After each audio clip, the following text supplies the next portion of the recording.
Hello.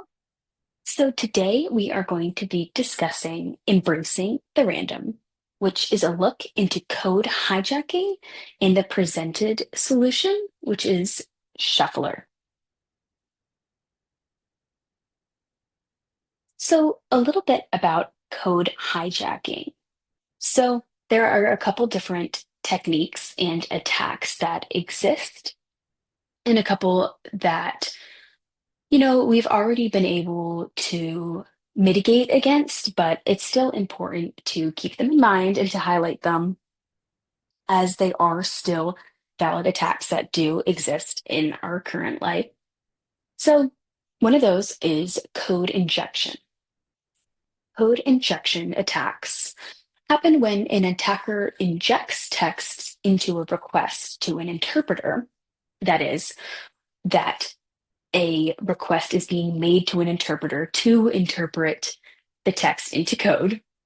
And some common examples and sources are can be seen in SQL or XML files. And the structure of SQL or XML sort of makes it so that it is sort of intuitive to think about how you could inject a line of text into either of those and get your program, your malicious code to run as it was sent to an interpreter to interpret it as code. There are a couple other ones to note here, and that is buffer overflow. So, buffer overflow occurs when there's both a read only memory and read access memory become full during the program execution, and then the data ends up getting pulled over into this buffer, which by the name, the buffer overflow, and then the data becomes able to be accessed by the attacker because it's in sort of this overflow area and there's not a lot of security around there. So integer overflow and string overflow attacks are kind of similar in the fact that if the output of a program or of anything that executes on a computer is in the form of an integer or a string, and those integers and or strings are overflowed in the result, once again, that data in a similar manner becomes vulnerable and is able to be attacked. So historically, these were much more effective attacks. Sort of, they have been able to be mitigated with the rise of more advanced security practices and specifically with the write XOR execute, um, which a lot of these attacks have declined. However, even though the attacks have declined, vulnerabilities do still exist. And at the time of the paper, there were about 500 to 2,000 memory disclosure vulnerabilities discovered per year in the past 3 years. So even with the rise of AI, and we have ChatGPT, and we have DeepSeek, we have all these different tools and programs coming out, which we'd think would really, really be mitigating these security issues we see in programs today. Um, but attackers are smart. Attackers are very smart, and they are able to still find ways around these specific protocols and security measures to still find ways to exploit code and exploit programming. And this is why computer security will just always be important because hackers and people with malicious intents are going to be continuing to find ways to try to get around the currently implemented security practices.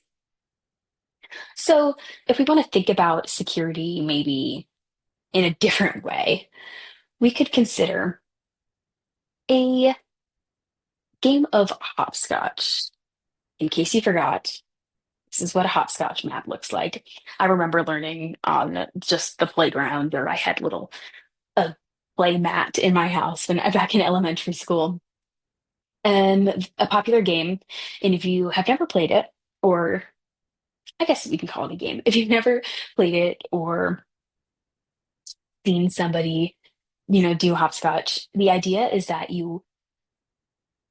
this is the layout, the grid, we can call it, on the floor, and you jump 1 foot in the boxes that have one square, and then 2 feet where there's squares next to each other. So for this pattern, you jump 1 foot in square one, and then you'd have your left foot in square two, your right foot in square three, and then again, hop back on 1 foot for square four.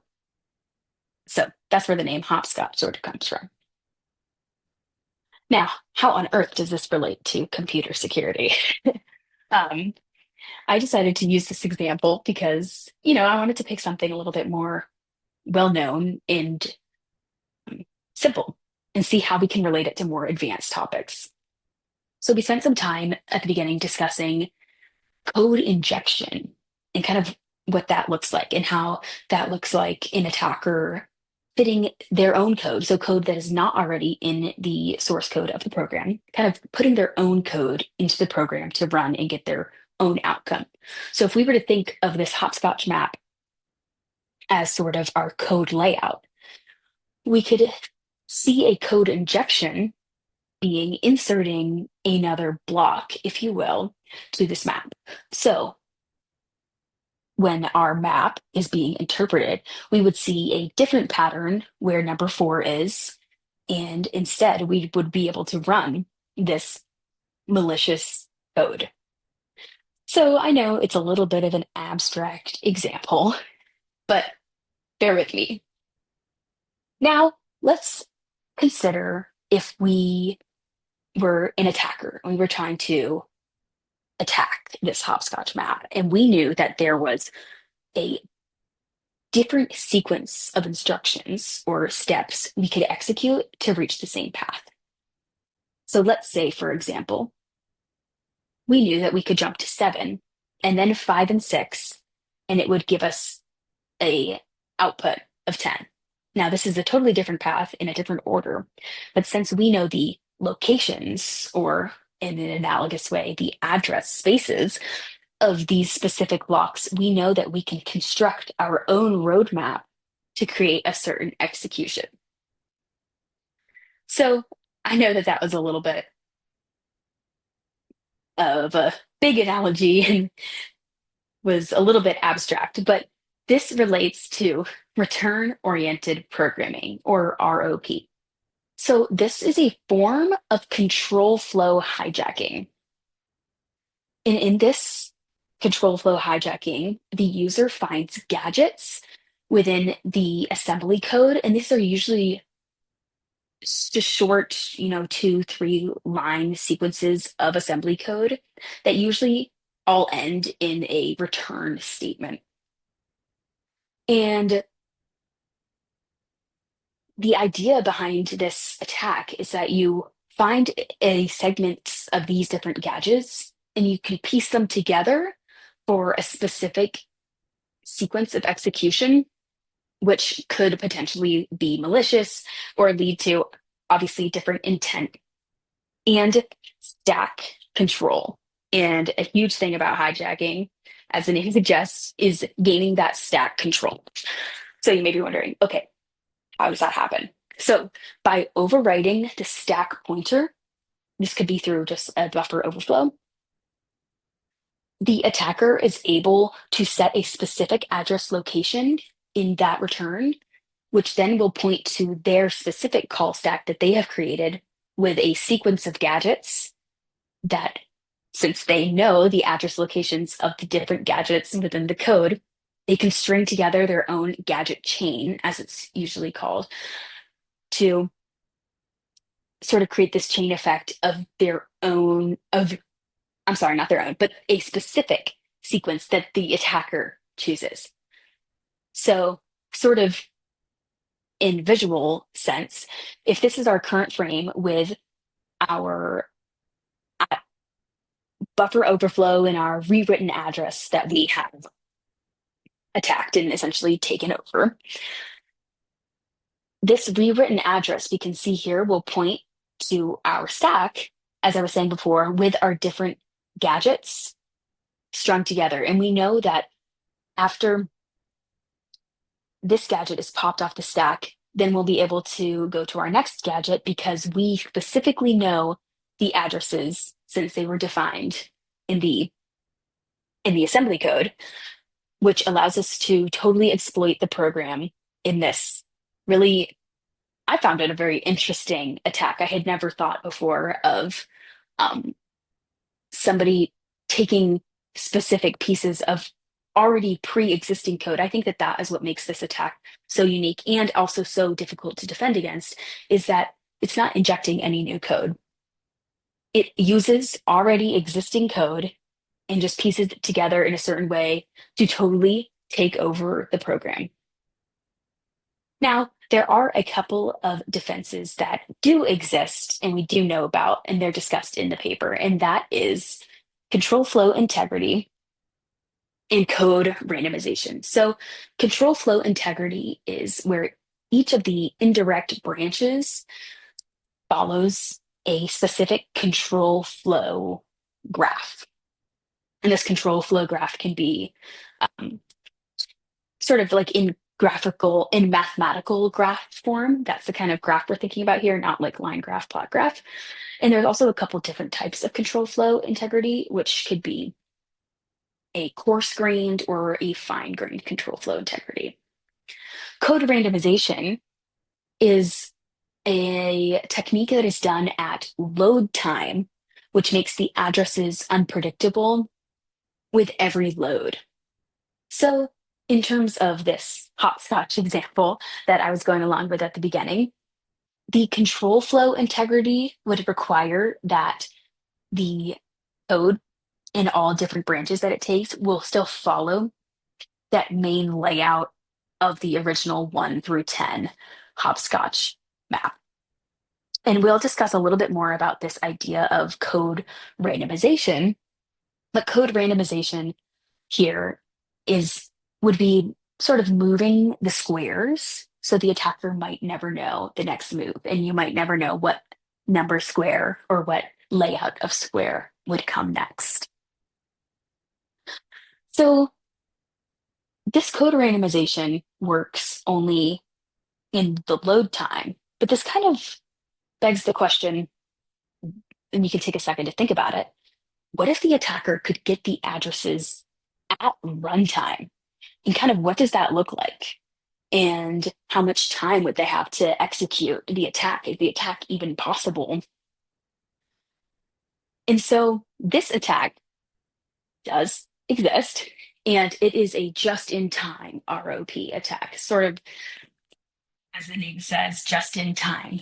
It's being able to get the addresses during runtime and execute the attack within a specific time frame where the attack is able to be completed.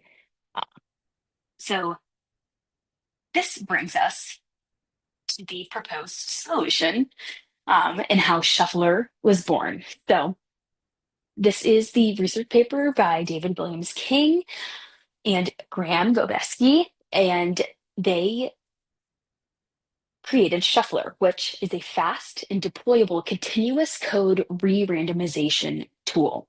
So this tool was created to protect against all types of code reuse attacks.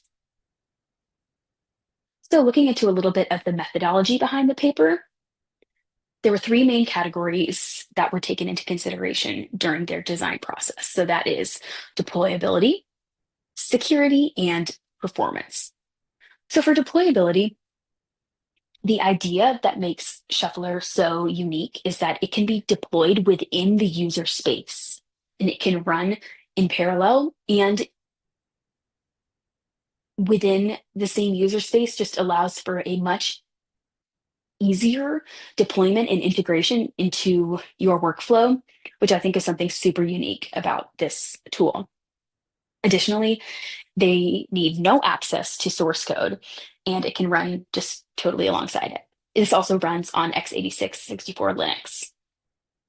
For security, as I just stated before, it will protect against all ROPs. And there's also a configurable shuffling period that we'll talk about in a second here. And then finally, in terms of performance, a big factor of the performance is the speed at which this re-randomization can occur. If we think about how the attacker can get the address location at runtime, then that can kind of, make our brains sort of wonder, okay, how much time then do they have before our code gets reshuffled? Additionally, another factor of performance is having low overhead because if this code is running with your program, you want to ensure that it's not going to have major impacts on your code's performance. So looking into some key features of Shuffler, the big one that the programmers hit on is this augmented binary analysis, which is a complete and accurate disassembly. Additionally, this includes their code pointer tables and how the addresses are encrypted and translated for this shuffling. Because that was something that I was thinking about was, okay, how do I ensure that my code is going to have the same behavior if I'm moving it all around? But that is when they bring in the code pointer tables, which takes care of all of that. In addition, as I was mentioning before, there's the shuffle period, and the user can define the shuffle period, which defines how long before each code shuffle will occur. Shuffler uses a multi-threading approach, which allows for it to independently shuffle the threads via different fork commands. And lastly, another really cool concept is the egalitarian approach, which is where each component holds the same space and like the same weight, thus making it like self-hosting. And what I think is really cool about this concept is that the researchers considered the case, okay, well, what if the shuffler code itself gets exploited? So not only is shuffler shuffling and randomizing the code that it's being used on, it's also re-randomizing its own code internally. And I think that that is a super cool component, and they're make a special note to pay attention to their own attack space that they're creating with this tool. As I was saying before, here is just a quick snippet of the code pointer table that is called during runtime. And so the pointers are both abstracted and then they are encrypted. So some challenges that may occur are when there are many jumps in the code, but this sort of transformation in the code pointer table help to create a precise and accurate translation. So a couple of shuffler specific attacks are breaking the XOR encryption, and that is difficult to do. And this approach also uses two random variables, thus making it more secure. And there's also ciphertext only attacks. And by attempting to swap the valid code pointer indices, they could change the function order. Parallel attacks are defended against because each thread uses them and uses the same code layout. The infrastructure could be exploited only if the address table was located in a different address was located using a different type of attack, but with the constantly changing code, there's really no concrete evidence that this can happen. Okay, so looking more specifically into the architecture of Shuffler, we can see here our steps 0 through 4, in which the compiler and the linker are utilized to create and do this augmented binary analysis.